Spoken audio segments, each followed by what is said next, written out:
Hello viewers, welcome to செய்திகள் வாசிப்பது channel. இன்னைக்கு நம்ம வீடியோவில் பேச போகிற சட்டமன்ற தொகுதி எல்லாருக்குமே ரொம்ப தெரிஞ்ச ஒரு ஊர்.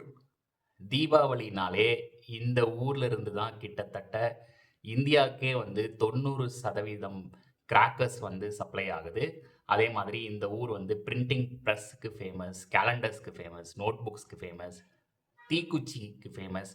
இந்த மாதிரி அடுக்கிட்டே போகலாம். தமிழ்நாடோட ஒரு மினி ஜப்பான் அப்படின்னே சொல்லலாம். எல்லாரும் இந்த ஊர் என்னன்னு கண்டுபிடிச்சிருப்பீங்க. ஆமா, நம்ம சிவகாசிய பத்தி தான் இந்த வீடியோல பார்க்க போறோம். சிவகாசியில என்னெல்லாம் பிரச்சனைகள் இருக்கு? எத்தனை காலங்களாக இந்த பிரச்சனைகள வந்து மக்கள் சந்திச்சுக்கிட்டு இருக்காங்க? அப்படிங்கிறது தான் இந்த வீடியோல நம்ம பேச போறோம். பட்டாசு தயாரிப்பா இருக்கட்டும், இல்ல பிரிண்டிங் பிரஸ்ஸா இருக்கட்டும், இது எல்லாமே வந்து ஒரு சீசனல் தொழில். அதாவது சீசனுக்கு ஏத்த மாரி டிமாண்ட் மாறிட்டே இருக்கும். அப்படி இருக்கும்போது, இதுல வேலை பார்க்குறவங்களுக்கு வந்து வேலை வந்து நிரந்தரமா இருக்காது. அதே மாரி சம்பளம் மிக குறைவு. அப்புறம் பெனிஃபிட்ஸ் இந்த பிஎஃப், இஎஸ்ஐ அந்த மாரி பெனிஃபிட்ஸ்லாம் வந்து கிடைக்கிறது வந்து இந்த மக்களுக்கு வந்து ரொம்பவே கஷ்டம்.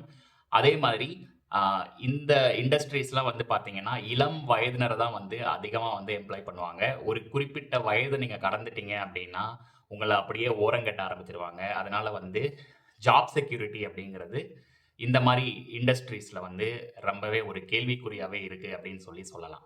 அதேபோல பட்டாசு தொழிற்சாலைகள் இப்ப சமீப காலமா பார்த்தீங்கன்னா, பல பிரச்சனைகள சந்திச்சுக்கிட்டு இருக்கு. அதுல ஒண்ணு வந்து அ சீன பட்டாசுகள். இதெல்லாம் வந்து உள்ள வர்றதுனால, இவங்களோட தொழில் வந்து ரொம்பவே பாதிச்சிருக்கு அப்டின்னே சொல்லலாம். அதே மாதிரி இந்த சிறு தொழில், அதாவது பட்டாசு தொழில் பண்றவங்க மோஸ்ட்லி வந்து ஒரே குடும்பத்தில இருந்தே அந்த இண்டஸ்ட்ரியில வேல பார்ப்பாங்க. இப்போ உதாரணத்துக்கு ஒரே ஃபயர் ஒர்க்ஸ் இண்டஸ்ட்ரியில அம்மா, அக்கா, அண்ணன், தங்கச்சின்னு எல்லாருமே வேல பார்ப்பாங்க. யோசிச்சு பாருங்க, ஏதாவது ஒரு அசம்பாவிதம் நடந்தது அப்டின்னா, அந்த மொத்த குடும்பமே வந்து அழிஞ்சு போறதுக்கு நெறையாவே வாய்ப்புகள் இருக்கு. இந்த மாதிரி ஒரு சூழ்நிலையில இவங்க வேல பார்க்கும்போது. ஒரு பக்கம் சீன பட்டாசுகள் வந்து மார்க்கெட்ல நெருக்கடி குடுக்குது. உன்னொன்னு வந்து இப்படி ஒரு சேஃப்டி இல்லாத ஒரு சூழல்ல வந்து இவங்கலாம் வேல பார்த்துட்டு இருக்காங்க. இதனால இவங்க வாழ்க்கையே எப்படி இருக்குன்னு பார்த்தீங்கன்னா, வேலை வாய்ப்புகள் இருக்கு. ஆனா, எதிர்கால பாதுகாப்பு இருக்கான்னு கேட்டீங்கன்னா, அது ஒரு மிகப்பெரிய கேள்விக்குறியா தான் இருக்கு. இந்த பட்டாச பத்தி பேசும்போது, பட்டாசால ஏற்பட்ட விபத்துகள பத்தி எப்படி பேசாம இருக்க முடியும்? கடந்த 30, 40 ஆண்டுகள்ல மட்டும் நூற்றுக்கணக்கான பேர் இறந்திருக்காங்க. பலாயிரக்கணக்கான பேர் வந்து காயம் ஏற்பட்டிருக்கு.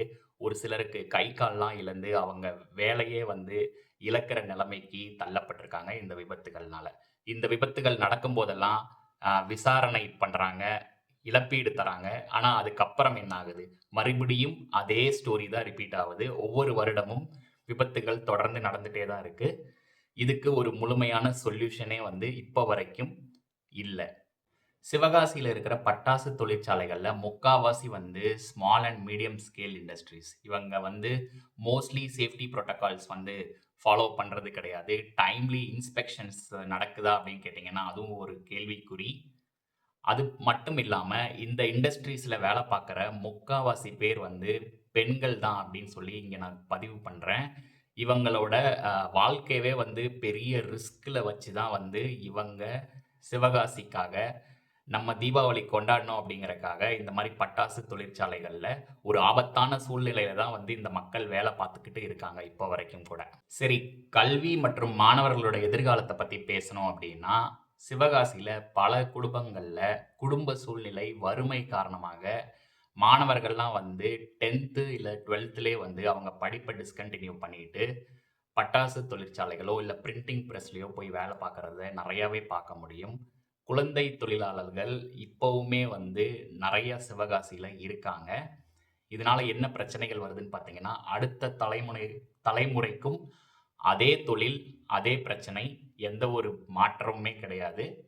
இந்த பட்டாசு தொழிற்சாலைகள்ல வேலை பார்க்கிறவங்க வந்து தினம், தினம் வந்து ஆபத்த தான் வந்து சந்திச்சுக்கிட்டு இருக்காங்க. சரி, ஏதோ ஒரு நேரத்தில வந்து ஏதோ ஒரு விபத்து நடக்குது அப்டின்னா, அத ஹேண்டில் பண்ற அளவுக்கு ஹாஸ்பிட்டல் ஃபெசிலிட்டீஸ் இருக்கா அப்டின்னு சொல்லி கேட்டீங்கன்னா, அது கிடையவே கிடையாது.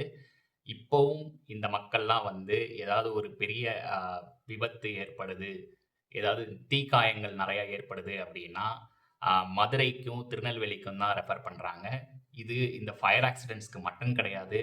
ஒரு சில கிரிட்டிக்கல் அ இல்னஸ் ஏதாவது சர்ஜரி இருக்குன்னா கூட, நீங்க வேற பெரிய ஊர்ல இருக்கிற ஆஸ்பத்திரிக்கு தான் போகணும் அப்படின்னு சொல்லி சொல்ற சூழ்நிலை இப்பவும் சிவகாசியில இருக்கு.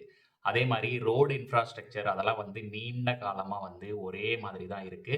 இப்ப சமீபத்தில நவம்பர் மாதம் 2025ல தான் வந்து சிவகாசிக்கும், ஸ்ரீவில்லிபுத்தூருக்கும் இடையிலான சாலையில சாச்சாபுரம் ரயில்வே கேட்ல வந்து இப்ப தான் வந்து மேம்பாலம் தொறக்கப்பட்டிருக்கு. இது வந்து ரொம்ப நாள் அ கோரிக்கையாவே இருந்தது இந்த மக்களுக்கு. இப்ப சமீபத்தில தான் வந்து இந்த ஃப்ளைஓவர் கன்ஸ்ட்ரக்ட் ஆகி முடிஞ்சிருக்கு. அதே மாதிரி இன்னொரு ரயில்வே கேட் வந்து சிவகாசிக்கும், திருத்தங்கலுக்கும் நடுவுல இருக்கு. அங்கேயுமே வந்து ட்ரெயின் கிராசிங் அப்ப ஏகப்பட்ட டிராஃபிக் ஆவறத உங்களால பார்க்க முடியும். இதனால வந்து மக்கள் வந்து நெறைய பிரச்சனைகள சந்திக்கிறாங்க. இது எப்போ தீர்வுக்கு வரும் அப்படிங்கிறது ஒரு மிகப்பெரிய ஒரு கேள்விக்குறி. சிவகாசி மக்கள் பல ஆண்டுகளா எதிர்பார்க்கிறது என்ன அப்படின்னு சொல்லி பார்த்தீங்கன்னா, ஒரு பாதுகாப்பான வேலை சூழல் இருக்கணும். அ மாணவர்களுக்கு மாற்று தொழில், அதாவது இப்போதைக்கு பார்த்தீங்கன்னா, இந்த பட்டாசு தொழிற்சாலை, பிரிண்டிங் பிரஸ் அப்படின்னு சொல்லி அ விரல் எண்ணியே வந்து இவங்க பண்ற தொழில வந்து அடக்கிடலாம். வேற ஒரு மாற்று தொழில் வந்து கண்டிப்பா இருக்கணும். நிரந்தர வேலை இருக்கணும். பெண்களுக்கு வந்து பாதுகாப்பு, அதே மாரி அட்வான்ஸ்ட் மெடிக்கல் ஃபெசிலிட்டீஸ். ஏன்னா வந்து இவங்க வேலை பார்க்குற இண்டஸ்ட்ரி வந்து ரொம்பவே டேஞ்சரஸ் ஆனது. இதுல ஒரு விபத்து ஏற்பட்டுச்சு அப்டின்னா, அத ஹேண்டில் பண்ற அளவுக்கு அந்த சிவகாசியில மெடிக்கல் ஃபெசிலிட்டீஸ் கண்டிப்பா எக்விப் ஆகியிருக்கணும் அப்டிங்கிற சில கோரிக்கைகள்லாம் வந்து இன்னும் நிறைவேற்றப்படாமயே இருக்கு அப்டின்னு தான் நான் சொல்றேன். சிவகாசியிலருந்து நீங்க யாராவது பார்த்துட்டு இருக்கீங்க அப்டின்னா, இந்த பிரச்சனைகள் மட்டும் இல்லாமல் உங்க ஊர்ல வேற மேஜர் ப்ராப்ளம்ஸ் என்ன இருக்கு அப்படின்னு சொல்லி கமெண்ட்ல மறக்காம பதிவு பண்ணுங்க. இந்த வருடம் வரப்போகிற சட்டமன்ற தேர்தல்ல எல்லாரும் கண்டிப்பா வாக்களிக்கணும். இதுக்கு முன்னாடி அ அவங்க தேர்தல் வாக்குறுதிகள்லாம் குடுத்திருப்பாங்க. இப்போ ஆட்சியில இருக்கிறவங்க அதெல்லாம் ஃபுல்ஃபில் பண்ணியிருக்காங்களா அப்படின்னு சொல்லி பாருங்க. அப்படி இல்ல அப்படின்னா கேள்வி கேட்க வேண்டியது உங்களோட கடமை. இந்தியாவோட fire works capital, printing press capital இது எல்லாமே சொந்தமாக்கிக்கிட்ட சிவகாசி மக்களோட வாழ்க்கை தரமும் வந்து உயரணும் அப்படின்னு சொல்லி தான் என்னோட கோரிக்கை. ஐ ஹோப் இந்த வீடியோ உங்க எல்லாத்துக்கும் பிடிச்சிருக்கும்னு நினைக்கிறேன். பிடிச்சிருந்தது அப்படின்னா லைக் பண்ணுங்க, ஷேர் பண்ணுங்க. சேனலுக்கு மறக்காம சப்ஸ்கிரைப் பண்ணுங்க. Keep supporting. Thank you.